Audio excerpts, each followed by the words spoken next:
नमस्कार। आजाद सिपाही में आप सभी का स्वागत है। मैं हूं जूही सिंह। आज हमने महाशिवरात्रि के उपलक्ष्य में विशेष शो का आयोजन किया है और इस शो में हम चर्चा करेंगे देवाधिदेव महादेव की। इस साल महाशिवरात्रि 11 मार्च को है। इस खास शो में हमारे साथ उपस्थित हैं रामदेव पंडित जी। हम इन्हीं से जानेंगे महाशिवरात्रि से जुड़ी हर वो बात जो भगवान शंकर के भक्तों के लिए लाभकारी है। पंडित जी, आपका बहुत बहुत स्वागत है। सबसे पहले तो हमें बताएं कि शिव भगवान को देवाधिदेव महादेव क्यों कहा जाता है? हरि ओम नमः शिवाय। भगवान शंकर को देवाधिदेव कहा जाता है। एक बहुत छोटी सी बात बताते हैं। ये संपूर्ण दुनिया जो है ना, वो टाइम से सेट है, काल से सेट है, जिसको हम काल कहते हैं, जिसको हम टाइम कहते हैं। तो ये सारी दुनिया जो है टाइम से चलती है। घड़ी का टाइम हम देखते हैं, रेलवे का टाइम देखते हैं, प्लेन का टाइम देखते हैं, और सबका एक टाइम निहित है। तो ये पृथ्वी का एक टाइम निहित है। पृथ्वी का जो टाइम निहित है, ये 4,32,000 वर्ष की आयु पृथ्वी की है। उसके बाद ये पृथ्वी समाप्त हो जाएगी। ब्रह्मांड की भी कुछ आयु है।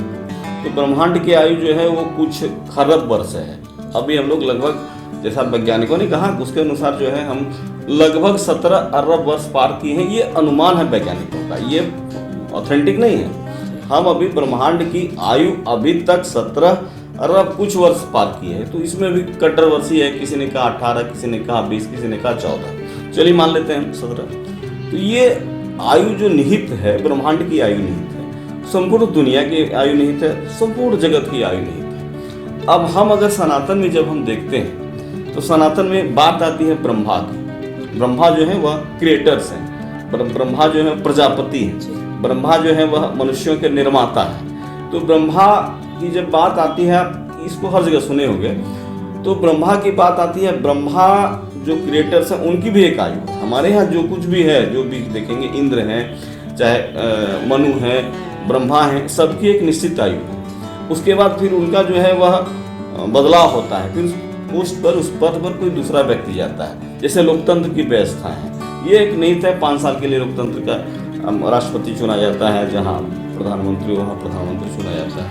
तो ये आयु है ब्रह्मा की एक आयु। तो ब्रह्मा की जो आयु है, ब्रह्मा की संपूर्ण आयु जो है वह 31 नील 10 खरब 40 अरब वर्ष है।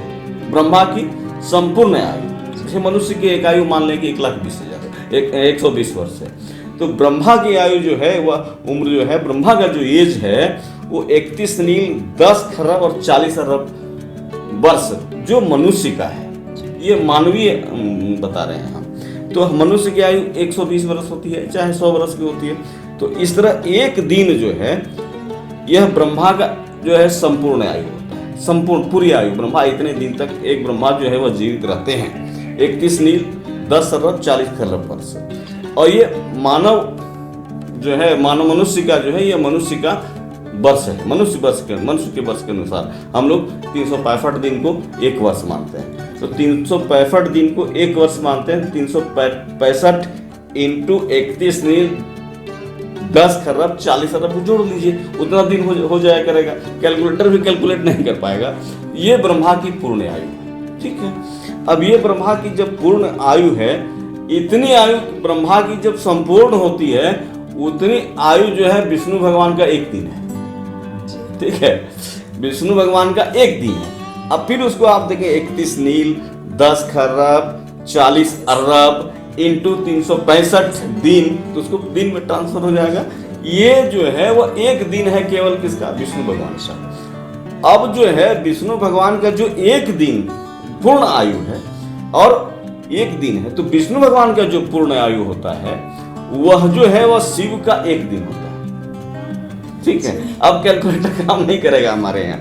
और सनातन जो है वह शून्य, जैसे लोग कहते हैं कि शून्य का आविष्कार कहाँ हुआ, ये गणना का आविष्कार कहाँ हुआ, ये शून्य का आविष्कार और गणना का आविष्कार भारत में हुआ। आर्यभट्ट ने इसको सामने रखा, लेकिन ये शून्य का आविष्कार इससे पूर्व में हुआ है, ऋग्वेद काल में ही हुआ।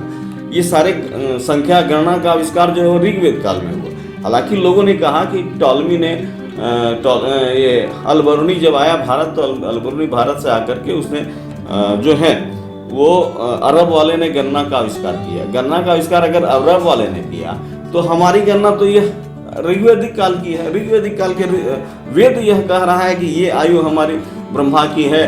ब्रह्मा की जितनी पूर्ण आयु उसकी एक दिन की आयु विष्णु की जितनी आयु उसकी एक दिन की आयु शिव की। तो सबसे ज्यादा आयु किसकी है? शिव की है। तो इसलिए जब सबसे ज्यादा अधिक आयु शिव की है और शिव में समता और विषमता दोनों चीजें हैं, बड़ा आनंद आएगा शिव को, आपको समझने में बड़ा आनंद आएगा। तो ये इसलिए शिव को देवाधिदेव महादेव कहा गया है। एज फैक्टर पर मैं बात कर रहा हूँ, ये एज फैक्टर पर बात, अभी दूसरे फैक्टर पर नहीं गया। अब मैं दूसरी बात पर बात करता हूँ। एज फैक्टर तो आपने समझ लिया, हमारे दर्शक भी समझ लिए होंगे। अब हम दूसरी बात करते हैं कि शिव है क्या, ठीक है, वो देवाधिदेव क्यों है। कोई भी व्यक्ति है हमारे समाज में होता है, हमारे शहर में होता है, हमारे राष्ट्र में होता है, बड़ी ख्याति होती है उस व्यक्ति की। तो जब उस व्यक्ति की ख्याति होती है तो इसका मतलब उस व्यक्ति में जरूर कुछ ना कुछ तो अच्छी चीजें हैं, तभी उसकी ख्याति है। या वो पढ़ाई लिखाई में बहुत अच्छा है, या वो संस्कार में बहुत अच्छा है, या वो विद्वता में बहुत अच्छा है, या वो खेल में बहुत अच्छा है, या वो बहुत अच्छा एंकर है, कुछ भी हो सकता है ना।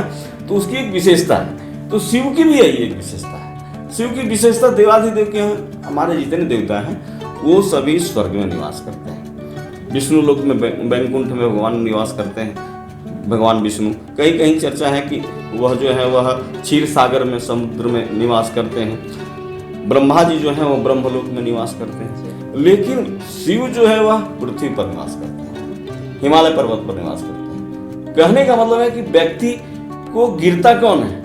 जो व्यक्ति ऊपर होता है। और जो जमीन पर बैठा रहेगा वो गिरेगा क्या?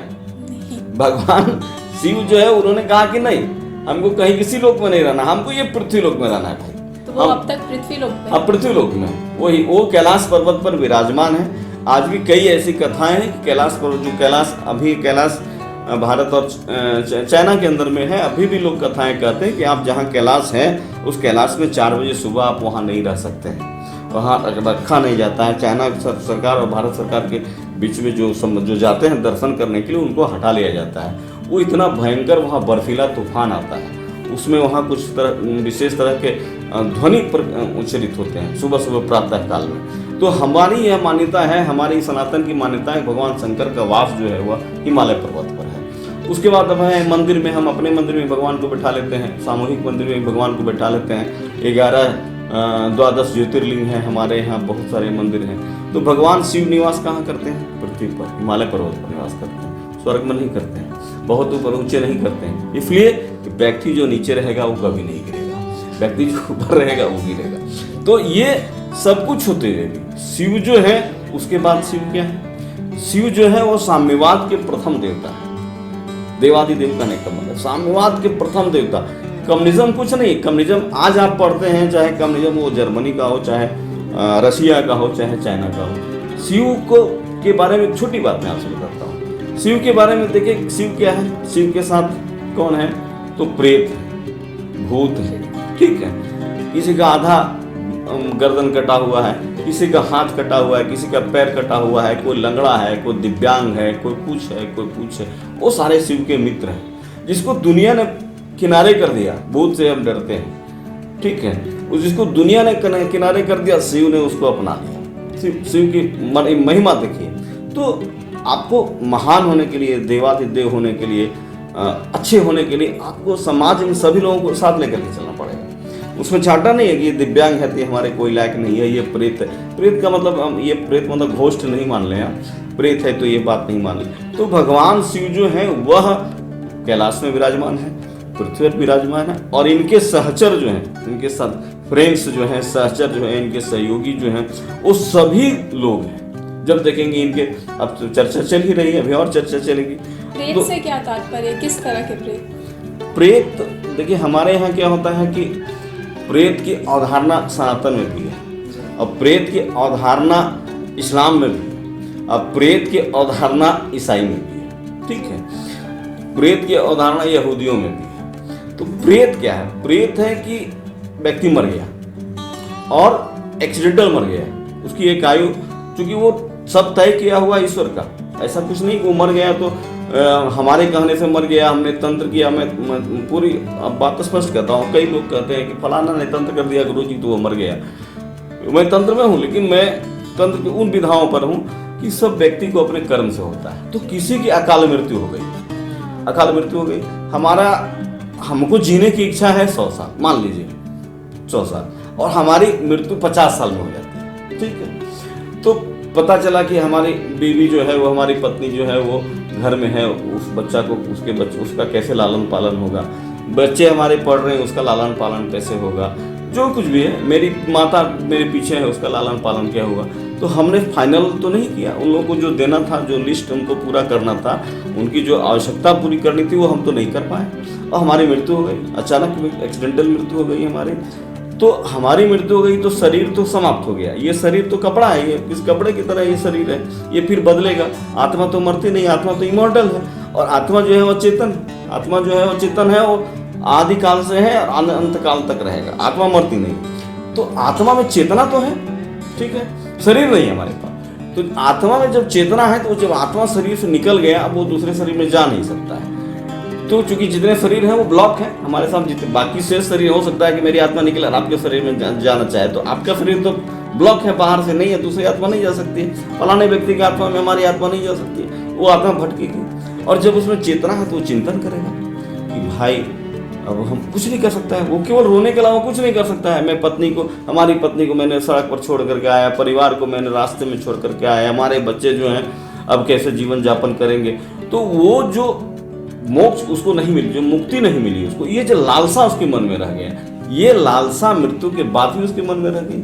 तो कुछ तो एक्सीडेंटल मृत्यु होती है, और कुछ लोग तो चाहते हैं कि हम 200 साल तक मरे ही नहीं, उनके मन में भी लालसा रहती होगी, उनके मन भी रहती होगी। तो जो लालसा लेकर के, लालसा को रखते हुए जिनकी मृत्यु हो गई, लालसा के मृत्यु के बाद भी जिनके मन में लालसा रह गई, तो वो लोग जो है वो प्रेत हो जाते हैं, क्योंकि वो अपने काम को पूरा नहीं कर पाए, और अब उनके पास कोई फैक्टर नहीं बचा हुआ है वो अपने काम को पूरा करे, ऐसा कुछ उसके पास बचा हुआ नहीं। कोई तो प्रकृति के पास है, जन्म देना उसको काम, अब वो जन्म देगा तो बच्चा पैदा होगा, छोटा होगा, वो तो अपनी पत्नी को, 40 साल की पत्नी को व्यवस्था करने के लिए तो जा नहीं सकता, उसी घर में वो पोता ले ले, उसी घर में वो नतनी हो जाए, लेकिन वो किसी जो नहीं है उसको सहयोग करने लगे, ठीक है। तो ये हमारे मन में जो लालसा रह गई मृत्यु के पश्चात, तो उस लालसा को पूरी करने के लिए हम प्रेरित हो जाते।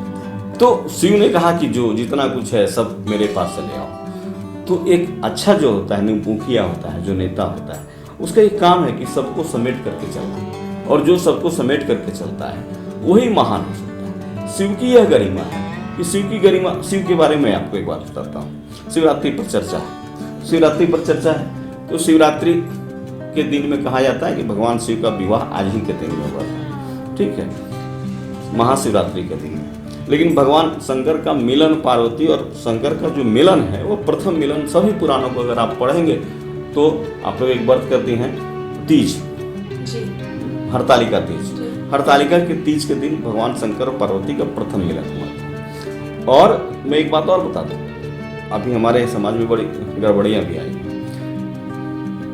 पार्वती ने शंकर को प्राप्त करने के लिए 60,000 वर्षों तक तपस्या की, 60,000 वर्षों तक। और पार्वती ने 60,000 वर्षों तक तपस्या की, पति या दाम्पत्य, पति या पत्नी। हमारे यहाँ एक है महिला दिवस, अभी आप मना रहे थे, ठीक है। तो हमारे यहाँ है कि अगर आपको अच्छी पत्नी चाहिए, ठीक है, या पत्नी तो अच्छी चाहिए ही, पत्नी अच्छी नहीं होगी जीवन नरक हो जाएगा, ठीक है। तो अच्छी पत्नी प्राप्त करने के लिए हमारे यहाँ है, पत्नी मनोरमाम दही मनोव्रतान सारिणी तारिणी दुर्ग संसार सागर से कुलोद्भव। यह पत्नी की महत्व है, पत्नी का महत्व है। पत्नी क्या है कि पत्नी मुझे, पत्नी मनोरमाम दही, वह जो पंडित है वो भगवती से कहता है, या वह भक्त अपने भगवती से कहता है कि मुझे पत्नी जो है वह ऐसा चाहिए, पत्नी मनोरमाम दही मनोव्रतान सारिणी।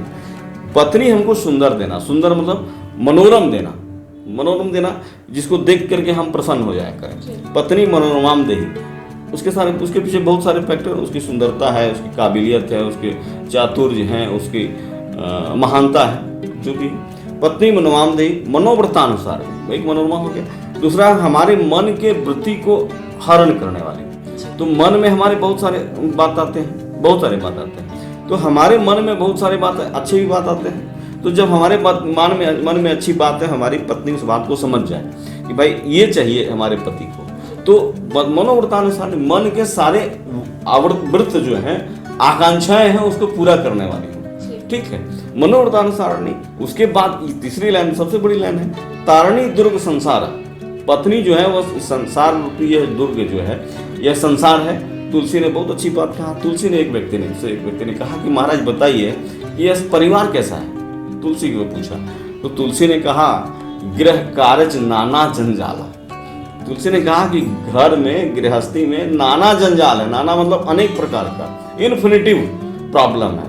और जो ये इन्फिनिटिव प्रॉब्लम है यह तो नाना जंजाला और कैसा है, ते अति दुर्गम शैल विशाला। शैल कहा गया पहाड़ों की चोटियों को। पहाड़ की चोटी जितने बड़े बड़े हैं ना उससे भी ज्यादा बड़ा समस्या जो है वो गृहस्थी में, दाम्पत्य में, नाना जंजाला।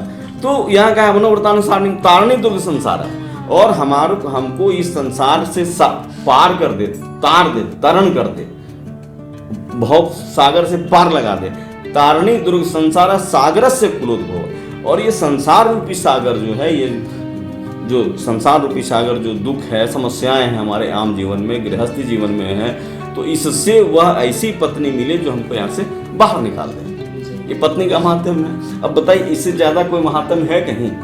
इसे इतना बड़ा महात्म हम कुछ भी नहीं है जो हमारी करे कि हमारी पत्नी हमको संसार से तरण कर दे, हमारी मनोवृत्तियों को समाप्त कर दे, चाहे संपूर्ण कर दे। गंदी चीजें हैं उसको समाप्त कर दे, अच्छी चीजें हैं उसको पूर्ण करे। तो भगवान शंकर को भी पत्नी की आवश्यकता है। हमारे यहाँ जितने देवता हैं, चाहे राम है, कृष्ण है, विष्णु है, सबकी पत्नी है। क्योंकि हमारे यहाँ ये मान्यता है कि जब तक पत्नी नहीं है तब तक वह संपूर्ण व्यक्ति नहीं है। और माँ पार्वती की चर्चा चल रही थी तो माँ पार्वती को जा करके नारद जी ने कहा कि आप इनकी जो हाथ दे करके कहा कि इनका जो विवाह होगा वो 3 लोगों के स्वामी से होगा, लेकिन वह जो होगा वह श्मशान में रहने वाला होगा। तो पार्वती जी समझ गई कि यह तो शंकर जी को ही इंगित किया गया है। पार्वती जी और दिखाना हुई देव ऋषि वाणी रामायण में लिखा हुआ है। पार्वती जी समझ गई कि नारद की वाणी जो है वो झूठी भी नहीं हो सकती है, तो अगर हम जबरदस्ती उसके साथ करेंगे तो गड़बड़ हो जाएगा। हर पिता चाहता है कि अपनी बेटी का विवाह एक अच्छे घर में करे, लेकिन अब ये वो चाह रहे हैं कि अगर 3 लोगों के स्वामी से विवाह करना है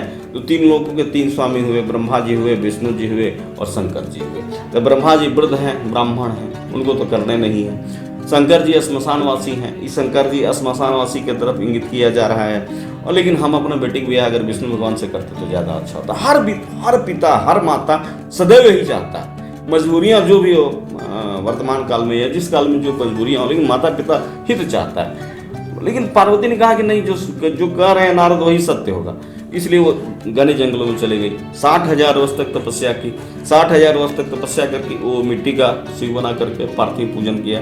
और जो कहा जाता है कि शिव की पूजा आप किसी भी तरह से कर लें, जिस स्थिति में हो वैसे भी कर लें, इसलिए शिव देवादिदेव है। मिट्टी का बनाया, मिट्टी का रोज पूजा करे। 60,000 वर्ष तक तपस्या करने के बाद भगवान शंकर उनके सामने आए। बोले पार्वती क्या बात है, बोलो तुमको क्या चाहिए। पार्वती ने कहा कि भगवान नारद जी ने कहा है कि मेरी विवाह आपसे होगी और मैं तय कर लिया इस बात को, इसलिए मैं आपसे विवाह करना चाहती हूँ। और आज प्रथम मिलन है। मैं अभी कथा कर रहा हूँ हरतालिका तीज का प्रथम मिलन है। तो खोजते उनके पिताजी राजा दक्ष भी आ गए। जब दक्ष हिमालय भी आ गए तो ये फाइनल हो गया कि भाई अब शुभ मुहूर्त जब आएगा तो शुभ मुहूर्त की, जब बसंत आएगा तो बसंत आएगा। अभी बसंत आ गया है तो बसंत जब आएगा और शुभ मुहूर्त आएगा तो यही शिवरात्रि तय हुआ और इसी शिवरात्रि को भगवान शंकर का विवाह हुआ। तो इस तरह से एक कथा जो है वह शिवरात्रि से इस तरह से चलती है कि भगवान शंकर का विवाह जो है वह शिवरात्रि के दिन में हुआ। और इस तरह से शंकर जो है वह साम्यवाद के प्रथम द्योतक है। शंकर जो है देवाधिदेव है। शंकर में जो है वह सरलता है, शंकर में जो है वह सहानुभूति है, जिसको कब किनारे कर दिया उसको शिव ने कहा कि तुम मेरे पास आ जाओ। ये है शंकर की महिमा। हमें बताएं कि महाशिवरात्रि क्यों मनाई जाती है। जैसा आपने बताया आज शिव जी और पार्वती का मिलन हुआ था, तो और क्या बातें हैं, महाशिवरात्रि आखिर क्यों मनाते हैं, इसका महत्व क्या है। जिन लोग महाशिवरात्रि का व्रत करते हैं उन्हें इसके क्या फल मिलते हैं। देखिए महाशिवरात्रि जो है वो शंकर के विवाह से संबंधित है और शंकर के विवाह की लंबी कथा है। हम दूसरे पैटर्न पर इसको कहेंगे क्यों विवाह करवाया गया था, क्योंकि आपका प्रश्न विवाह से है, क्यों से है।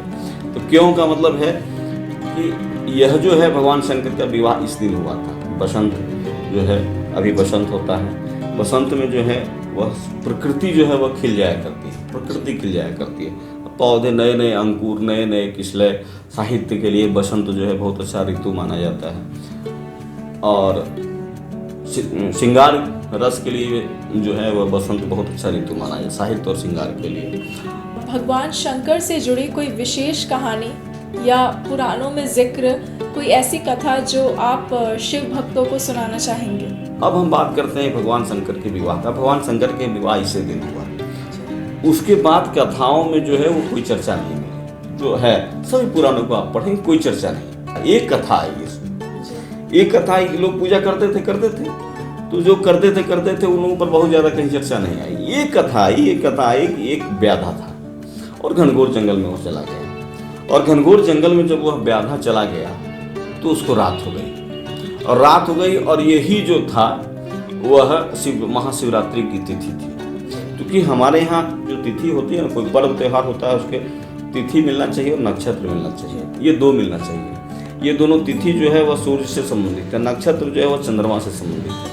और नक्षत्र और ये दोनों जब मिलेंगे तभी तिथि होती है। इसलिए कभी कभी आपको कंट्रोवर्सी होता है कि एक तिथि 2 दिन कैसे चला गया, एक त्यौहार 2 दिन कैसे चला गया।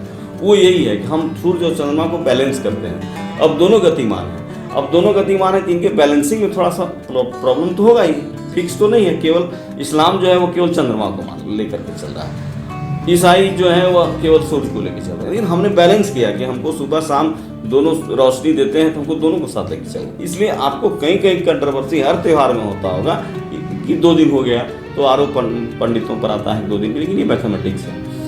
अब है कि ये सब अभी पूजा कर रहे थे, हजारों वर्षों से पूजा हो रही थी। एक व्याधा था, व्याधा घनघोर जंगल में चला गया, घनघोर जंगल में गया और रात हो गई उसको। संयोग था वह शिवरात्रि की रात थी, यह संयोग था, शिवरात्रि की रात थी। तो व्याधा को लगा कि व्यक्ति जो है वो क्या होता है, व्यक्ति ये होता है कि आपका भय एक समय तक, उसके बाद आपको भी भय होगा। जो बहुत बड़ा व्यक्ति है वो सबको एक समय तक, एक लिमिट है, उस लिमिट के बाद उसको भी भय है। व्याधा दिन में बहुत शक्तिशाली था, लेकिन रात में वो भयभीत हो गया। वो क्या किया, एक बेल का पेड़ था, बेल के पेड़ पर वो चढ़ गया और बेल के पेड़ पर चढ़ करके वो बैठ गया व्याधा। और बैठ गया वो, तो वहाँ क्या था कि वहाँ शिव जी की एक शिवलिंग था स्थापित पूर्व से, जो ऐसे ढका हुआ था, बेल पत्र से, कूड़ा करकट से ढका हुआ था, क्योंकि पतझड़ है, पतझड़ के बाद बसंत है। तो वो व्याधा क्या कि वो रात भर उसको जगना था, तो वो करता क्या है, और ठंडी लग रही थी। अभी तो जो है वह मध्यम है हमारे यहाँ वातावरण, ठंडी लग रही थी। तो वो जो था व्याधा, वो क्या करे कि एक बेलपत्र को तोड़े, कभी बेलपत्र को तोड़े और बेलपत्र को नीचे गिरा दे। ठीक है, वो भगवान की पूजा नहीं कर रहा था, वो भगवान को नहीं जानता था कि नीचे भगवान शिव है, उसको भगवान से कोई मतलब नहीं था, वो उसको कुछ भी नहीं जानता था भगवान से। वो व्याधा कभी बेल को तोड़े और कभी बेल को गिरा दे पृथ्वी पर, कभी बेलपत्तर तोड़े, कभी बेलपत्तर गिरा दे पृथ्वी पर, कभी डाली तोड़े, कभी डाली। चूंकि इसलिए कि वो रात भर वो जगे, इसलिए वो अपना कोई न कोई उपक्रम कर रहा था। नहीं तो नींद आ जाएगी तो सो जाएगा तो गिर जाएगा, और नीचे रहेगा तो जानवर खा जाएंगे, जंगली जानवर उसको खा जाएंगे, सांप बीच खा जाएंगे, पेड़ पर है तो सुरक्षित तो है। तो वो रात भर जो है वो कुछ न कुछ करते रहा, चाहे बेल तोड़े, बेलपत्तर तोड़े, पेड़ थोड़ा पौधा तोड़े, थोड़ा नहीं तो थोड़ा थूक भी दे नीचे वो। ठीक है, क्योंकि आप उसको फीलिंग कीजिए आप कि व्यक्ति अगर जंगल में होगा तो क्या करेगा, तो कुछ भी करे। वो कुछ सुबह हुआ, वो अपनी जान के लिए कर रहा था। सुबह जैसे ब्रह्म मुहूर्त आया, तो भगवान शंकर उसके सामने प्रकट हुए, बोले बेटा तू क्यों इतना रात भर जो है तपस्या कर रहा है। तो व्याधा ने कहा कि महाराज मैं तो जंगल में भूल गया था, और रात भर जगने के लिए मैंने ये उद्यम किया, बेलपत्तर तोड़ा, फलना किया। आप कौन होते हैं सो बताइए, क्योंकि ये भी जो थे वो भी जंगली वेश में थे। तो भगवान शंकर ने कहा कि मैं शिव शंकर और मैं तुमसे प्रसन्न हूँ, क्योंकि तुमने आज मेरे विवाह का दिन था, और आज मेरे विवाह के दिन में तुमने जो है वह बेलपत्र तोड़ के बेल को जो भी है, और रात भर हमारे नीचे शिवलिंग है, इसकी पूजा तुमने की, अनजाने में पूजा की। इसलिए मैं तुमको जो चाहो मैं देना चाहता हूँ। तो जब ब्रह्म सामने होगा तो व्यक्ति तो सब कुछ है, ब्रह्म है, ज्ञान के भंडार से। व्याधा ने कहा कि महाराज अब हमको क्या चाहिए, अब जब आप सामने हैं तो हमको आप जो चाहिए हमको दे दीजिए। तो व्याधा को भगवान ने कहा कि तुमको शिवलोक की प्राप्ति हो जाती है, शिवलोक मैं देता हूँ कि तुमने रात भर जग करके ये जो तपस्या किया। इसी शिवरात्रि के आज मेरा विवाह का वर्षगांठ है, वर्धापन दिवस है, और मेरे विवाह के वर्धापन दिवस पर तुमने मेरे शिवलिंग पर जो बेलपत्र चढ़ाया, थूका भी, वो भी मैं स्वीकार कर लिया। क्योंकि प्रेम का चीज है ना, सबरी के यहाँ भगवान जो है वह बेर खाए, प्रेम है, प्रेम में जो है वो ये नहीं ले आया था। तो भगवान उस व्याधा को जो है वह शिवलोक की प्राप्ति, सारे सुख भोग करके शिवलोक की प्राप्ति हो गई। उस दिन से जो है वह प्रथा, व्याधा जब अपने गांव में आया तो लोग पूजा कर रहे थे, उसमें तक एक बात सबके मन में नहीं थी। लेकिन जब ये आया, जैसे कहा जाए कि अभी जो है वह किसी बाजार में कोकर में बहुत बड़ा अच्छा चीज मिल रहा है जो केवल रांची में आया, तो भीड़ लग जाएगी। तो उसके बाद जो है यह पूजन का जो प्रचलन हुआ, दूसरा प्रचलन, वह व्याधा से ही शुरू हुआ। इसके मुख्य कथा का पात्र जो है वह व्याधा है। अब आप प्रश्न करेंगे, हो सकता है कि आपके या हमारे दर्शक प्रश्न करेंगे, और दर्शक जो है वो अपना प्रश्न रख सकते हैं कमेंट्स में। तो लोग, चूंकि आज लोग जो है वो हर चीज़ को दर्शन से बात करता है, फिलॉसफी से बात करता है। लोग कहेंगे भगवान क्या बताइए इतना बेवकूफ़ थे कि उसके ऊपर को थूके और पत्थर गिरा दे और बेल गिरा दे तो उसको अपना प्रसन्न होकर के उस पर ग्लोब दे दे। हमको एक चीज़ बताइए, दो प्रश्न है आपसे या किसी से भी। आपके विवाह के दिन में, अगर मैं वर्षगांठ के दिन में अचानक पहुंच गया बिन बुलाए, तो आप प्रसन्न होंगे कि नहीं होंगे? या किसी के हमें गया तो वो प्रसन्न होगा कि नहीं होगा? उसके बच्चे का जन्मदिन हो, विवाह का जन्मदिन हो, किसी अच्छे तरह का उनके यहाँ जो ओकेजन होता है, मैं भी चला जाता हूँ, मैं भी शिव जी के ऐसा चला जाता हूँ। तो बोलते रे मैं तो आपको फ़ोन नहीं किया था लेकिन आप आ गए, तो हमको उसको ज़्यादा हर्ष होता है, हमको भी हर्ष होता है कि ठीक है। तो नेचुरली है कि आप प्रसन्न हो जाया करेंगे किसी के पास भी। तो एक लॉजिक तो ये है कि भगवान शंकर प्रसन्न हो गए। दूसरी लॉजिक है, दुनिया की सारी चीज़ों का गुणधर्म है, सारी चीज़ों का गुणधर्म। चीनी का गुणधर्म क्या है? मीठा होना। और मिर्चा का गुणधर्म क्या है? मैं फिलॉसफी के तौर पर बता रहा हूँ, तीता होना, तीखा होना। मिर्चा को कितना आप चीनी में घोलिए, उसको चाहे गुड़ में घोल के पकाइए, फिर भी वो अपना तीतापन दिखाएगा। जल का गुणधर्म क्या है? ठंडा होना। जल को बहुत गर्म कीजिए आप, लेकिन एक समय आएगा कि वो ठंडा हो जाएगा, वो उसका गुणधर्म है। चींटी का गुणधर्म क्या है? चींटी का गुणधर्म है जहाँ चीनी होगा, गुड़ होगा, वहाँ पहुँच जाएगी। चींटी रख दिए थोड़ा, चींटी पहुँच जाएगी, पता नहीं हम लोग यहाँ देख भी नहीं सकते। तो हर चीज़ का कुछ न कुछ गुणधर्म है। लोहा का गुणधर्म है, चींटी का गुणधर्म है, सभी का गुणधर्म है। सभी चीज़ों में कुछ न कुछ गुणधर्म है। मनुष्य का भी गुणधर्म है, लोभ, लालच, उपासना। किसी में भक्ति बहुत अधिक है, जहाँ घंटी बजता हुआ देखा वो व्यक्ति पहुँच गया वहाँ, उसका गुणधर्म है कि हमको आया घंटी बज रहा, भगवान प्रणाम। किसी का गुणधर्म है कि अखबार जबरदस्ती लेकर दूसरे से भी पढ़ लेगा। कुछ न कुछ चीजें हैं। तो भगवान के गुणधर्म है तारना, आग का गुणधर्म है जलाना। अब एक मान लीजिए कि जल रहा है फ्लेम, एक फ्लेम जल रहा है और एक बच्चा आया उधर से उस पर हाथ रख दिया, ठीक है। फ्लेम जलाने वाले उसके पिताजी, माता जी, ठीक है। तो वो फ्लेम जो है, वो आग है, वो ये सोचेगा कि इसके पिताजी ने हमको जलाया है तो मैं इसके बच्चे को नहीं जलाऊं, ऐसा तो नहीं होगा, क्योंकि उसका गुणधर्म है जला देना। तो जैसे फ्लेम का गुणधर्म है, आग का गुणधर्म है जला देना, पानी का गुणधर्म है ठंडा हो जाना, चीनी का गुणधर्म है मीठा होना, वैसे ईश्वर का भी गुणधर्म है। ईश्वर का गुणधर्म है तारना, तरण करना, सदगति देना। तो ईश्वर का ये गुण है, ईश्वर ये नहीं जानता है। भगवान ने कहा कि अनन्या मत भक्ता, अगर तुम लाख दुराचारी हो और अगर तुम मेरे शरण में आ गए तो मैं तुमको अपने शरण में ले लेता हूँ। भगवान ने कहा कि मेरा गुण है तारना, मेरा गुण जो है तरण करना है भक्तों का। तो ये भगवान का गुण है, भगवान शिव का गुण है, हमारे जितने सारे देवता हैं सबों का गुण है कि तारना उनका गुण है, वो उससे बाहर नहीं जा सकते। तो चाहे आप जान के पूजा करें या अनजान में बेलपत्र गिराएं उसके तरफ, व्याधा की तरफ, भगवान तो इतने जानते हैं कि ये मेरे लिए ही कुछ करता है। चाहे यह प्रेम से करे, सद्भाव से करे, दुष्टपन से भी करे। अगर भगवान के लिए जो बहुत भक्त जो हैं, कि बहुत तरह के भक्त हैं, अनन्य भक्त हैं, नवधा भक्ति है। तो यह जो कथा है, ये शिव महाशिवरात्रि की कथा, महाशिवरात्रि की प्रथम कथा जो है वह पूजन प्रारंभ की जो है एक दूसरा स्टेप यहाँ से प्रारंभ होता है। और उसके बाद यह जो है व्रत सबको करना चाहिए, पुरुषों को भी यह व्रत करना चाहिए, महिलाओं को भी यह व्रत करना चाहिए, कुमारी कन्याओं को भी यह व्रत करना चाहिए, जो विवाहिता हैं उन्हें भी करना चाहिए, क्योंकि शिव से प्रेमी कोई भी नहीं है,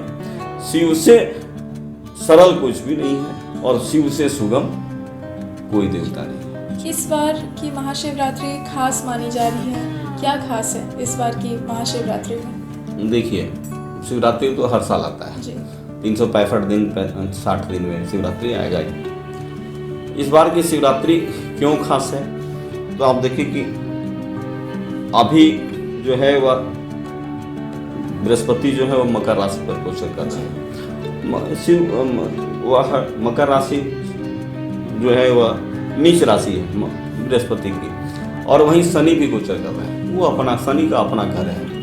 हमारे यहाँ का जो महाकुंभ का आयोजन है, महाकुंभ के आयोजन में दो चीजें होती है। ज्योतिष शास्त्र के अनुसार बृहस्पति की गति देखी जाती है कि बृहस्पति की गति कहाँ है, तो बृहस्पति की गति के अनुसार हमारे यहाँ कुंभ का आयोजन होता है। ठीक है, हर 12 साल में, हर 6 साल में आयोजन होता है, और कुंभ का आयोजन होता है वो शिव से ही कथा जुड़ी हुई है, वो उधर नहीं जाना चाहते हैं। तो अभी जो है वह हरिद्वार का कुंभ प्रारंभ हो गया है, हरिद्वार में। तो जब हरिद्वार में जब गुरु या बृहस्पति ग्रह जो भी कर रहे हैं, जब मकर राशि में आएंगे तो हरिद्वार में महाकुंभ प्रारंभ हो जाएगा। और ऐसा संयोग 12 साल में आता है, क्योंकि बृहस्पति जो है एक राशि पर 13 महीने तक रहता है, तो 12 साल में फिर इसी राशि पर आएगा, तो ये मौका तो फिर 12 साल बाद मिलेगा, अभी तो मिलेगा नहीं। फिर मकर राशि में बृहस्पति आने के लिए 12 साल में 12 इंटू 13 महीना, तो 13.5 साल 14 साल 13.5 साल के आसपास हो जाया करेगा। तो ये अवसर तो मान के चलिए 12-13 साल के बाद मिलेगा। तो ये खास है कि ये अवसर अभी जो है महाकुंभ का अवसर है, फिर ये कुंभ का अवसर हमको 12 साल बाद मिलेगा। जो हम पूजा करते हैं, जो हम दान करते हैं, जो हम पुण्य करते हैं, जो भी कार्य करते हैं, वो संपूर्ण एक भूमंडल में निहित है, और सारे ग्रहों के डायरेक्शन में ही हम कार्य करते हैं। आज देखिए कोरोना आ गया, बहुत सारे जो है वो सारे विज्ञान फेल कर गया, हाथ उठा दिया विज्ञान, 1 साल तक कोई कुछ नहीं कर पाया। तो इसमें कहीं न कहीं ग्रहों की कोई स्थिति तो थी, उस तरह हो सकती थी और है भी। तो ये जो बातें हैं कि ग्रह से हमको फल मिलता है, और जो ये नवग्रह हैं, राहु केतु शेष जो ग्रह हैं सब लेकर के 9 ग्रह हैं, तो 9 ग्रहों का फल व्यक्ति के जीवन पर पड़ता है, उनकी गति का, क्योंकि सब गतिमान है, कोई अस्थिर नहीं है, सब गतिमान है। पृथ्वी गतिमान है, तो पृथ्वी जब गतिमान है, ग्रह गतिमान है, भूमंडल या संपूर्ण ब्रह्मांड गतिमान है, ब्रह्मांड नित दिन बढ़ रहा है। अभी कहा गया, वैज्ञानिकों ने कहा कि ब्रह्मांड अभी बढ़ रहा है, कुछ दिनों तक बढ़ेगा, उसके बाद सिकुड़ जाएगा फिर। तो ये जो बढ़ने की जो प्रक्रिया है, ब्रह्मांड की बढ़ने की प्रक्रिया है, हम सभी बढ़ रहे हैं। तो ये ग्रहों का फल जो है हम सबों के पर पड़ता है, वनस्पति पर पड़ता है, मनुष्य पर पड़ता है, सारे समाज पर पड़ता है, देश पर पड़ता है, सभी पृथ्वी पर पड़ता है। तो इस सचराचर पर जब पड़ता है तो उसका फल जो है वो अच्छा भी होता है, खराब होता है। और यही है गोचरीय स्थिति के कारण यह जो शिवरात्रि जो है वह विशेष महत्व रखता है। हमें बताइए कि महाशिवरात्रि के दिन भगवान शंकर का विशेष आशीर्वाद भक्तों को कैसे मिले? देखिए, भगवान शिव की पूजा करनी ही चाहिए, और हालांकि हर मंदिरों में जो है वह भगवान शिव की पूजा रात को 12 बजे के आसपास होती है। कई लोग 11:30 बजे रखते हैं, कोई 12:05 में रखते हैं, कहीं 12 बजे रखते हैं, जैसे भी है जहाँ की जो व्यवस्था है, क्योंकि बारात जो है वह रात्रि काल की ही बारात है। तो शिवरात्रि के दिन में व्यक्ति को चाहिए कि सबसे पहले तन मन से वह शुद्ध हो जाया करें, तन मन से हमारा खान पान की भी व्यवस्था अच्छी हो। इसलिए कहा गया कि उपवास आप रहें, अगर संभव है तो आप उपवास रहें। उपवास रहने के लिए नहीं कहा गया, कहा गया है कि आप खान पान की शुद्धता को आप अपनाएं पहले। तो जब उपवास रहेंगे तो ज़्यादा शुद्धता आ जाएगी, और अगर ये छूट दे दिया है तो कुछ भी खा लेंगे, ठीक है, कुछ भी खा लेंगे। तो व्यक्ति को चाहिए कि वह जो है वह खान पान की शुद्धता रखे। जताहारो निराहारो, जितना संभव हो उतना कम भोजन लें, जितनी आवश्यकता हो उतना ही भोजन लें। तो सबसे पहले कि हम जताहारो निराहारो, केवल संपूर्ण उपवास आप मत कीजिए, हमारा सनातन का जितना आहार नहीं रहा हो, जितना है उतना ही भोजन कर सकते हैं, जितना चाहे उतना देर आप निराहार भी रह सकते हैं। विज्ञान भी यही कहता है, मेडिकल साइंस भी यही बात करता है। तो सबसे पहले तन मन की शुद्धता हमारी चाहिए, भोजन की शुद्धता चाहिए। उसके बाद है कि हमको करना क्या है, सब जगह मंदिर है, शिव के मंदिर है, सारे जगह शिव के मंदिर है। आप शिव मंदिर में जाएं, आपसे क्या बनता है, चलता बनता क्या है। अब भगवान को सबसे प्रिय है धतूरा का फूल। तो धतूरा का फूल सबसे प्रिय, इसके लिए कोई बाजार जाने की आवश्यकता नहीं, आपके अगल बगल में धतूरा बहुत जन्म लेता है। भगवान को प्रिय है गांजा, भगवान को प्रिय है भांग। क्यों प्रिय, मैं इस पर बात करता हूँ। भगवान को प्रिय है भांग।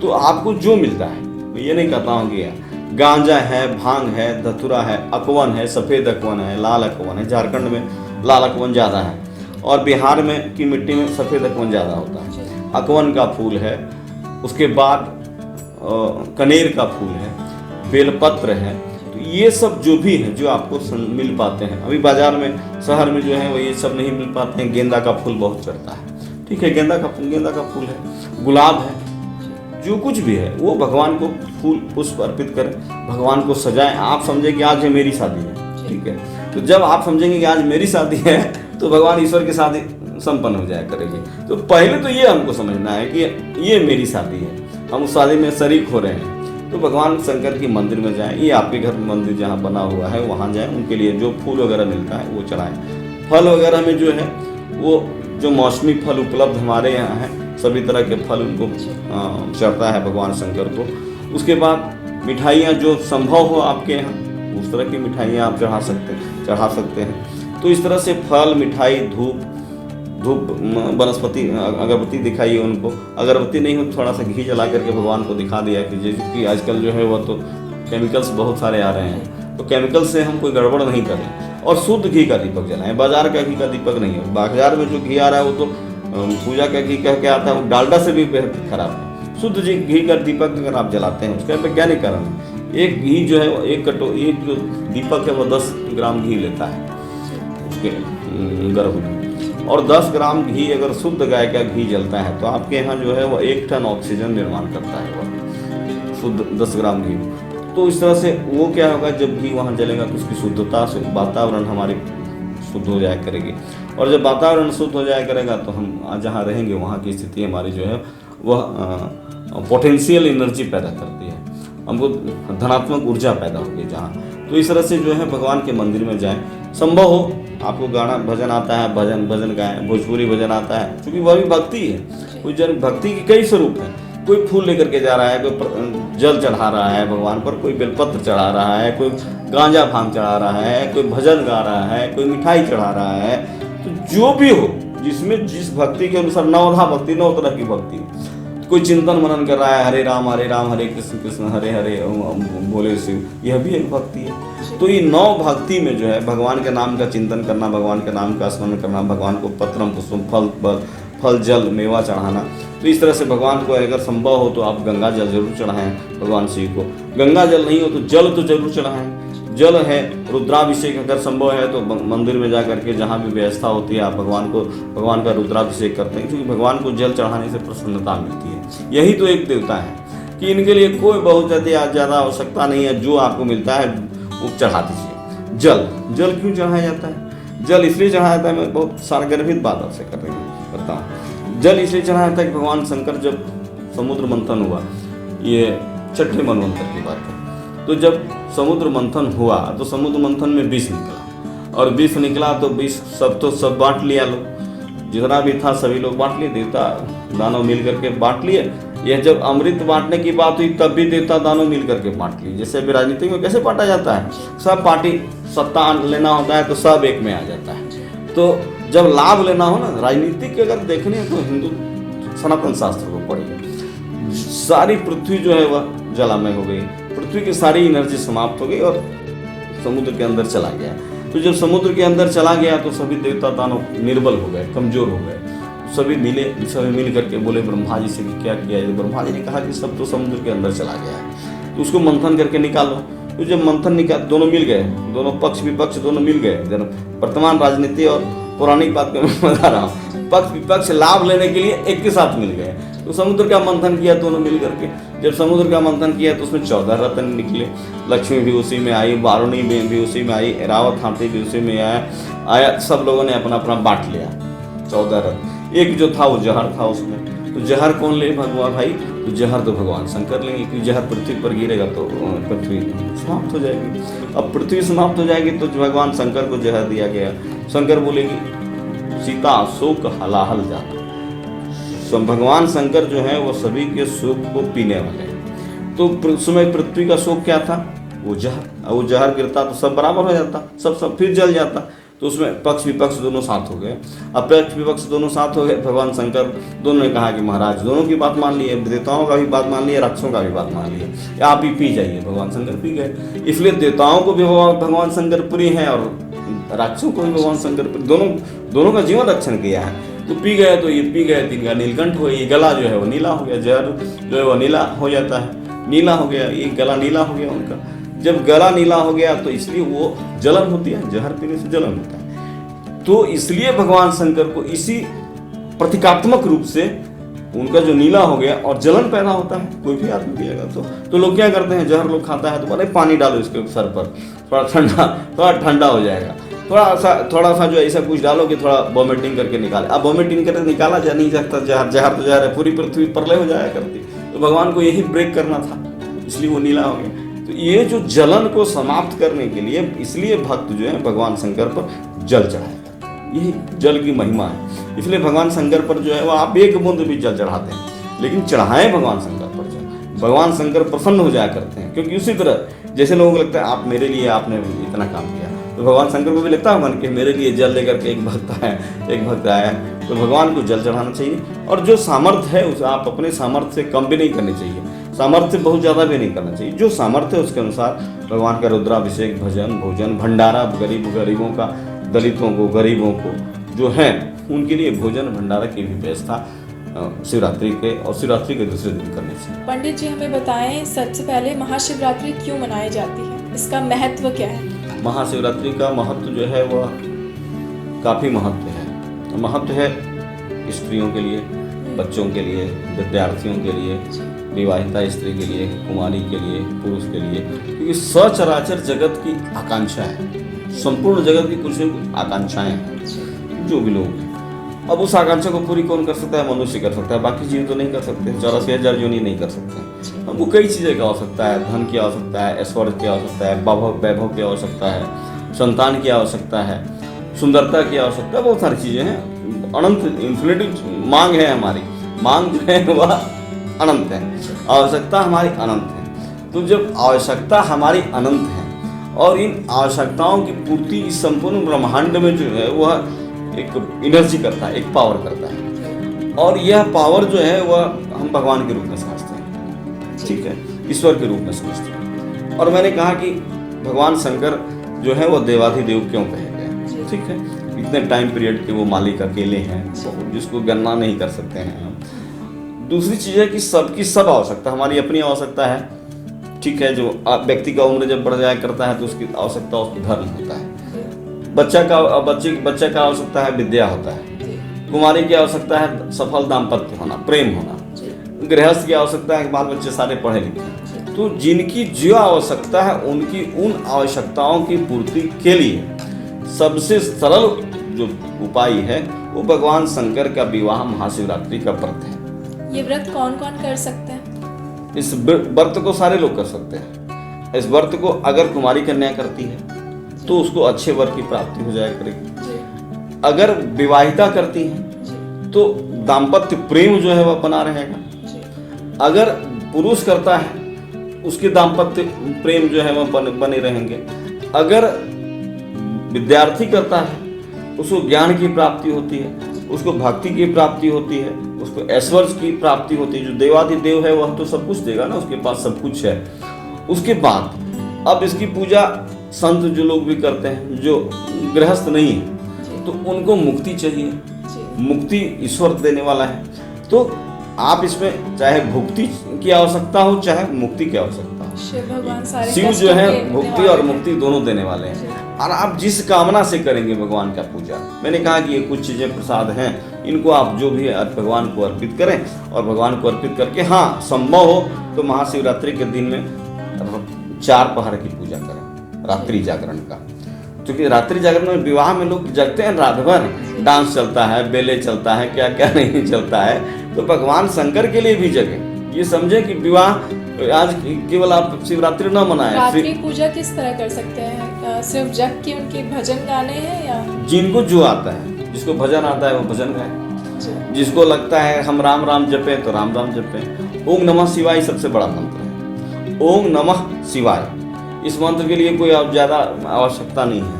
संभव हो तो दिन भर रात 24 घंटे में दिन रात में 11,000 ओम नमः शिवाय मंत्र का जप कर लें, 21,000 कर लें, जो हो सकता है। उसके बाद देखें कि आपके शरीर में कितनी एनर्जी आती है। एकदम बिल्कुल छोटा सा उपाय बता रहा हूँ। 11,000 जप की एक संभावना रखें कि 11,000 जप हम कर लेंगे। माला अगर है तो संभव है ले लें, न माला हो तो 11,000। 5,000 जपें, 5,000 तय कीजिए आप कि आज जो है वो मैं 5,000 ओम नमः शिवाय का जप करूंगी। ठीक है, जैसे जप सकते हैं आप देख लें कि मैं 1 घंटे में 1,000 जपती, मान लीजिए, तो आप 5 घंटे में 5,000 जपेंगे। ठीक है, 6 घंटे जप लीजिए, मैनेज कर लेगा अपना, सब भगवान अपना कैलकुलेट कर लेंगे, उनके पास बड़ा कैलकुलेटर है। तो ये तय कर लेगा भक्त कि आज भगवान का ओम नमः शिवाय हम जप करेंगे।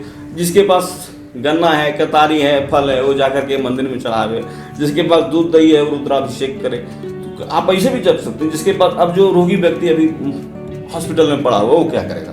वो ओम नमः शिवाय का जप करे, कोई दिक्कत नहीं है। भगवान जानते हैं कि वो कहाँ है सब, इसलिए इससे सरल तो कुछ हो ही नहीं सकता है। अब व्यक्ति जो है हमारे लोग जो है वह सरहद पर है, वहाँ शिव मंदिर नहीं है। ठीक है, तो सरहद पर है, वो ओम नमः शिवाय का जप कर सकते हैं, कोई दिक्कत तो नहीं है वहाँ। ये जो है, ये देखिए, ये जो है वह शिव तत्व माना गया, शिवत्व माना गया है। ये उंगली में जो दिखा रहा हूँ आपको, ठीक है, सबसे बड़ी उंगली है हमारे हाथ की। और ये 5 उंगलियां हैं। ये 5 उंगलियां जो ये पंचतत्व का प्रतीक है। क्षितिजल बाबा गगन समीरा, जो 5 तत्वों से सारे एलिमेंट्स पूरी दुनिया बनी हुई है, उससे ये पंचतत्व का कारक है। और 5 देवताओं की पूजा हम करते हैं घर में। ठीक है, जैसे गणेश जी का पूजा की, शिव जी का पूजा की, दुर्गा जी का पूजा की, विष्णु जी का पूजा की और सूर्य का पूजा की। ये 5 देवता कहे जाते हैं।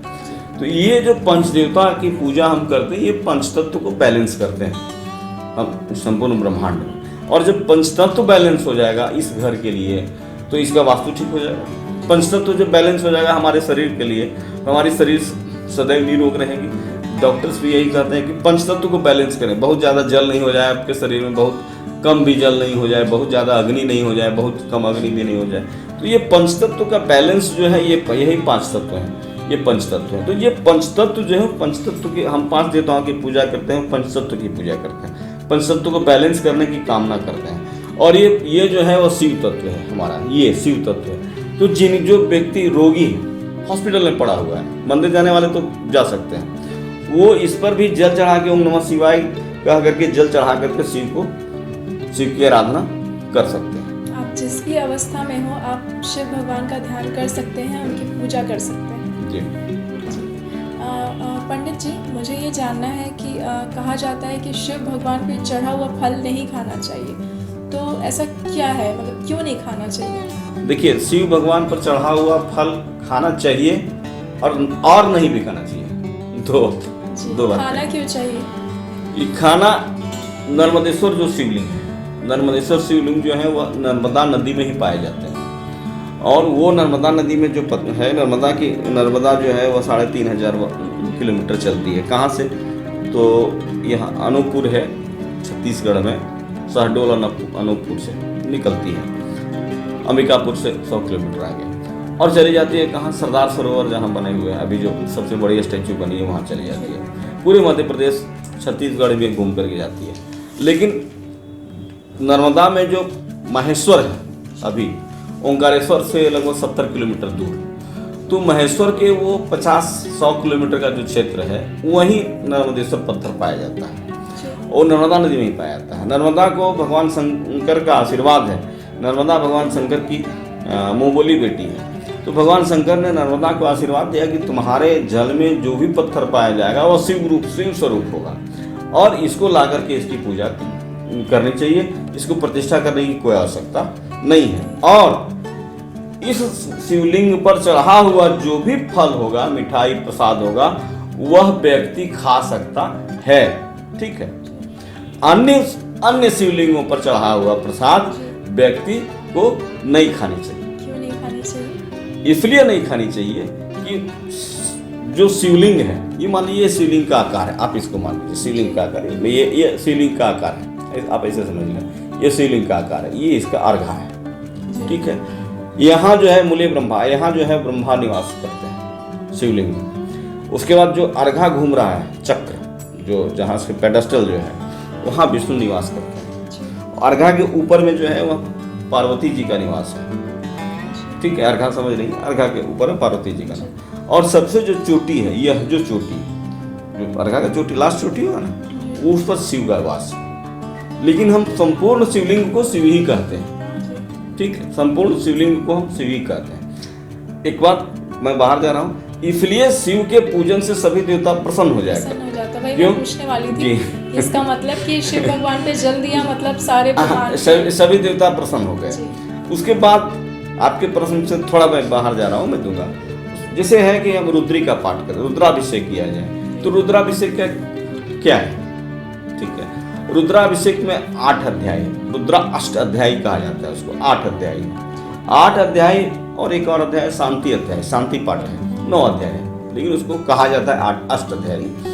तो प्रथम अध्याय जो रुद्राभिषेक का है वह गणेश को अर्पित है। ठीक है। जब हम शंकर को चढ़ाते हैं जल, तो प्रथम ओम गणानां त्वा गणपतिं हवामहे प्रियाणां त्वा प्रियपतिं हवामहे, तो यह जो है भगवान शंकर को प्रथम अध्याय जो है भगवान गणेश जी को प्रथम अध्याय समर्पित है। दूसरे अध्याय में अगर आएंगे, ओम सहस्र शिरखा पुरखा सहस्त्राक्ष सहस्त्रपात, वह भगवान शिव को समर्पित है।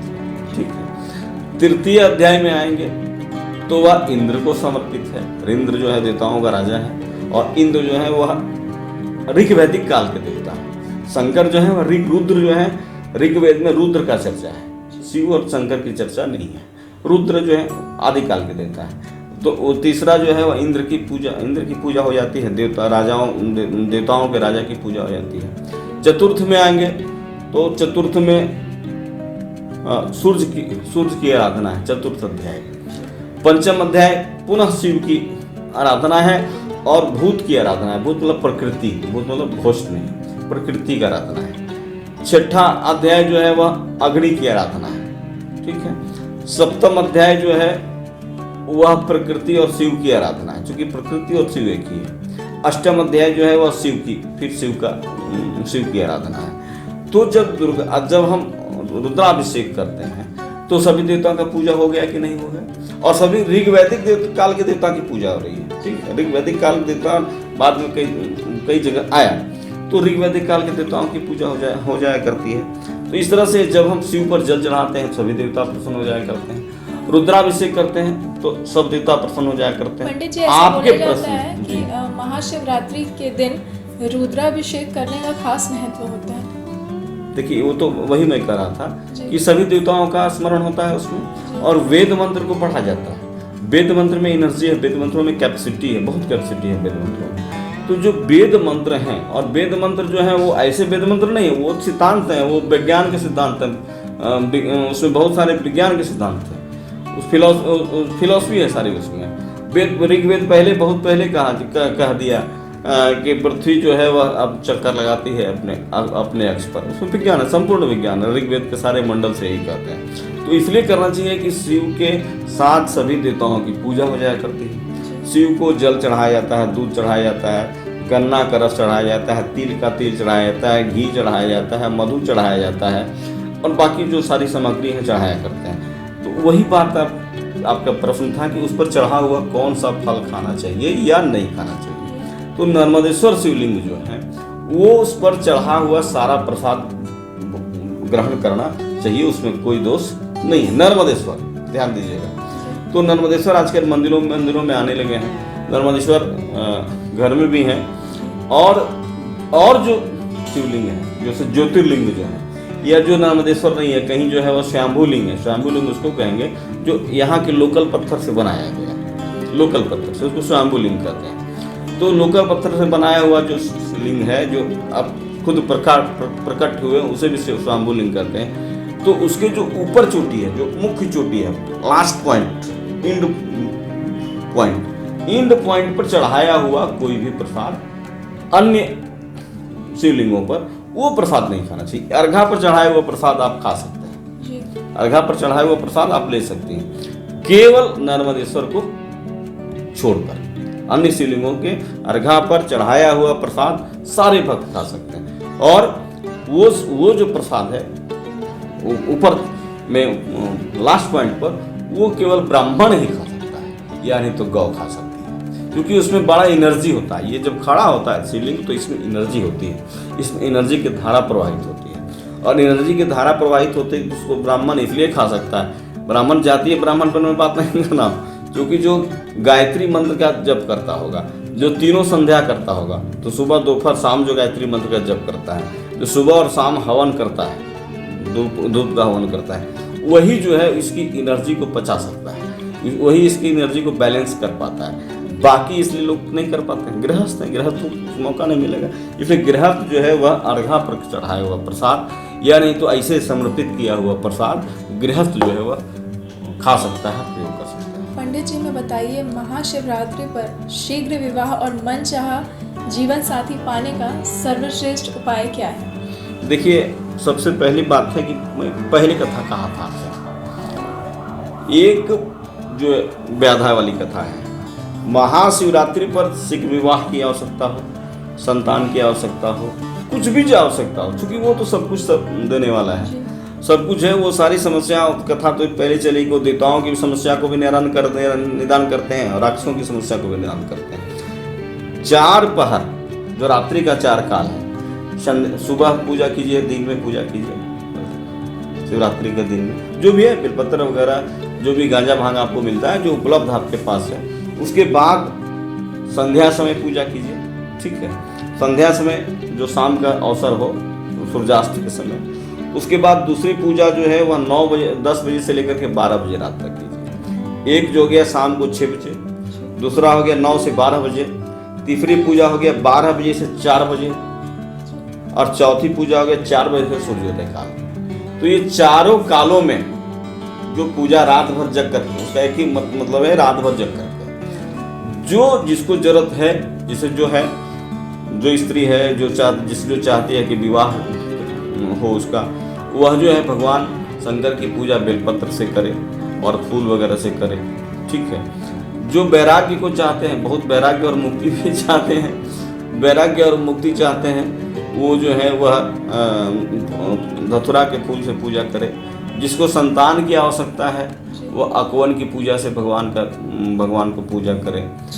तो इस तरह से जो उनके पास मिलता भी है, ऐसा नहीं कि अगर हम कुछ कहें और शहर में मिले नहीं तो फिर हमारे दर्शक को दिक्कत हो जाएगी। आपके पास जो भी सामग्री है, लेकिन आप 4 समय भगवान की पूजा करें, 4 समय भगवान की आरती करें, 4 समय भगवान को भोग लगाएं।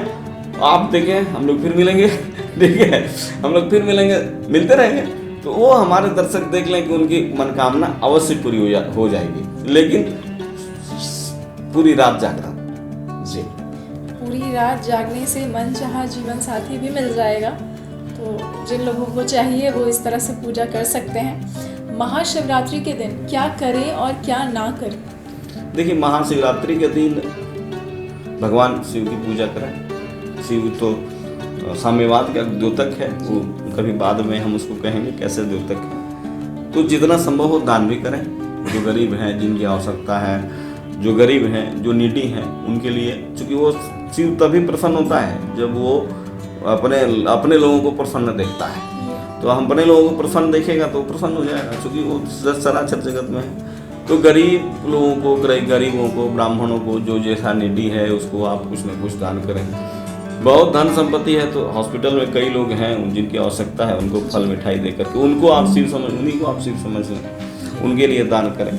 उसके बाद शिव मंदिरों में जो संभव होता है, रुद्राभिषेक घर में भी कर सकते हैं, शिव मंदिर में भी कर सकते हैं। बेलपत्र तो जरूर है, बाजार में बेलपत्र भगवान शिव पर जरूर जा करके चढ़ाएं। त्रिनेत्र है भगवान शंकर, इसलिए बेलपत्र जो है त्रिनेत्र है, त्रिनेत्रों का द्योतक है, इसलिए बेलपत्र जरूर चढ़ानी चाहिए। इसके अलावा आपको क्या करनी नहीं चाहिए, क्या करना चाहिए? मांस मछली मदिरा इसका सेवन नहीं करना चाहिए। शिव कहते हैं, शिव के आजकल लोग देखते हैं कि तो सबसे ज़्यादा गांजा पीते हैं शिवरात्रि के दिन। अरे सब भगवान शंकर कर सकते हैं, हम भगवान शंकर नहीं हो सकते हैं। हम ये नहीं कर सकते तो शंकर जी गांजा पीते तो मैं भी गांजा पीऊँगा। उनकी अनन्य क्षमता है, वो अपने यहाँ जो है बैल को भी रखे हुए हैं, तो उनकी पत्नी भवानी जो है वो शेर को रखी हुई है। बताइए बैल और शेर में कंट्रोवर्सी है कि नहीं? एक दूसरे को नैसर्गिक शत्रु है एक दूसरे का। भगवान शंकर के गले में जो है सांप लिपटा हुआ है और उनका बेटा चूहा पर बैठा हुआ है, गणेश जी। सांप और चूहा एक दूसरे का नैसर्गिक शत्रु है। सुब्रमण्यम स्वामी है, कार्तिकेय महाराज वो मोर पर चढ़ के चलते हैं। मोर, चूहा और सांप ये तीनों एक नैसर्गिक शत्रु हैं। तो जो नैसर्गिक शत्रु हैं वो उसको शिव ने अपने पास रखा है। कैसे बैलेंस करता होगा? कितना बदमाश लोग उस फैमिली में होंगे बताइए, और उसको भगवान शिव ने बैलेंस करके रखा। तो एक अच्छा मुखिया, एक अच्छा प्रशासक, एक अच्छा देवाधिदेव का यह कांक्षा बननी चाहिए, ये प्रबंधन होना चाहिए। ये प्रबंधन है, शिव प्रबंधन है। शिव प्रबंधन पर कभी बात हम लोग करेंगे। ये शिव प्रबंधन है कि इतना कंट्रोवर्सी के बाद भी शिव ने सबको रखा है, ठीक है। ऊपर बात यहाँ जो है वह भूतों की माला, मुंड की माला पहने हुए है, भूत बैताल उनके पैर, सर पर जो है वह अमृत भी है। ये गिरेगा तो सब भूत जग जाएंगे, सब तबाह मचा देगा। ये भगवान शिव का बैलेंसिंग है, प्रबंधन है, जीवन प्रबंधन है। तो ये भगवान शंकर का जो जीवन प्रबंधन है, तो हमको करना ये चाहिए कि भगवान शंकर से जीवन प्रबंधन को सीखना चाहिए। हमको उसको कॉपी नहीं करना चाहिए कि आप भगवान शंकर गांजा पीते हैं तो हम भी पी लें। हमको ये हम शंकर नहीं है ना, तो हमको ऐसा है कि हमको भगवान के जीवन प्रबंधन को समझना चाहिए, और हम जो है वह लोगों को दान दें। वैसे जो है शुद्ध सात्विकता रहे, मांस मछली मदिरा इन सब से हम दूर रहें, क्योंकि ओकेजन जो होता है वो आनंद के लिए होता है। ओकेजन जो होता है त्यौहार, व्रत आनंद के लिए, व्रत त्यौहार जो है वह गांजा पीने के लिए, दारू पीने के लिए नहीं होता है। तो ये सब जो है, और हम एक संकल्प लें कि आज के बाद मेरा प्रबंधन जो होगा, गृह का प्रबंधन ऐसे होगा, मेरे मैनेजमेंट का प्रबंधन ऐसे होगा, क्योंकि प्रबंधन के गुरु की बात मैं कर रहा हूँ। तो इससे ज़्यादा कंट्रोवर्सी का ही नहीं होगा आपको। देखिए शिव के पूरे स्थिति को, तो ये जो है ये करना है कि हमको शिव से आज एक संकल्प लेना है कि हम ये अच्छी काम करेंगे। शिव के प्रबंधन को हम अपने जीवन के प्रबंधन में ढालेंगे, और शिव के जीवन प्रबंधन को, शिव के व्यवस्था को, शिव के साम्यवाद को अगर हम जीवन प्रबंधन में समाहित करते हैं, तो मुझे लगता है कि सबों का दुख जो दूर हो जाएगा, सब जो है बैलेंसिंग हो जाएंगे, समाज समरसता में चला आएगा, समाज में कटुता नहीं आएगी।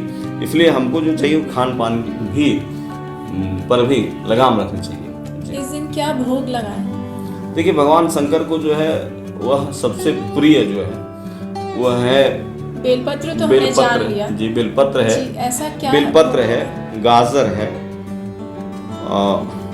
मटर है, ठीक है।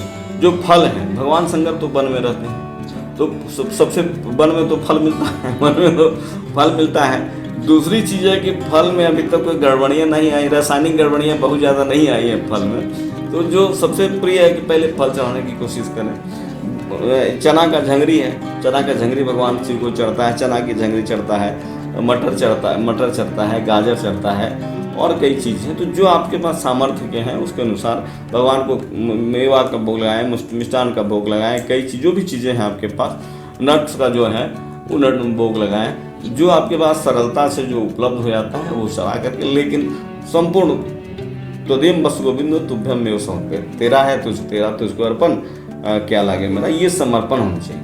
जी पंडित जी, महाशिवरात्रि के दिन जिन जातकों की कुंडली में काल सर्प दोष बनता है, ऐसे में जीवन में बहुत परेशानियां आती हैं, तो ऐसा कहा जाता है कि इस दिन इस दोष को दूर करना महाफलदायी माना जाता है। तो इसके बारे में हमें कुछ बताइए। देखिए इसमें है एक मंत्र है, हमको लगता है कि मंत्र तो शायद मैं बोलता हूँ, क्योंकि फिर अगर हमारे दर्शक चाहें तो बार बार रिमाइंड मार करके देख सकते हैं। ओम नौकुल नागाय विद्महे विषदंताय धीमहि तन्नो सर्पः प्रचोदयात्। मैं पुनः एक बार बोलता हूँ, ओम नवकुल नागाय विद्महे विषदंताय धीमहि तन्नो सर्पः प्रचोदयात्। यह जो है वह नाग गायत्री है, और इस नाग गायत्री का मंत्र अगर संभव है तो जपे। 5000 जप तो होगा, 2000 जप तो होगा 24 घंटे में, 1100 जप तो होगा।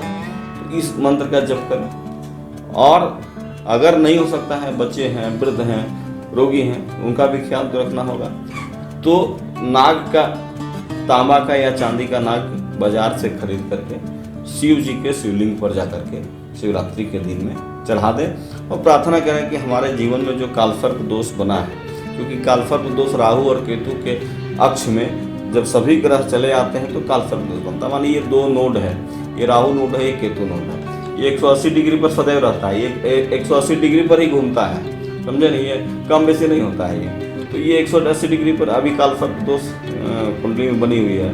तो इसके एक तरफ अगर सभी ग्रह आ गए, यानी 2 दरवाजा है, तो दोनों दरवाजा पर ही 2 ग्रह आ गए, तो उसे उसी परिस्थिति में कालसर्प दोष बनता है। तो कालसर्प दोष बनता है तो उन लोगों को चाहिए कि नाग, चाहे चांदी का हो चाहे तांबा का हो, और कुछ प्रसाद जो भी संभव होता है जाकर के शिवलिंग पर चढ़ा करके भगवान को दूध जरूर चढ़ाएं। दूध है, दही है, हल्दी है, अबीर है, गुलाल है, जो संभव होता है ये सारी चीज़ जितना अधिक से अधिक हो सकता है वो चढ़ा करके तो भगवान से अपने दोष की निवृत्ति के लिए अगर कामना करते हैं तो कालसर्प दोष उसका समाप्त हो जाएगा। हमने जाना शिव भगवान को देवों के देव महादेव क्यों कहते हैं, इसकी पौराणिक कथा क्या है, आज के दिन पूजा अर्चना कैसे करें, क्या चढ़ाएं क्या ना चढ़ाएं। महाशिवरात्रि के खास शो में आज के लिए इतना ही।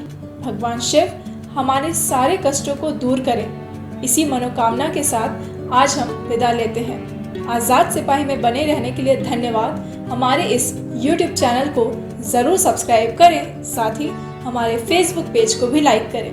धन्यवाद।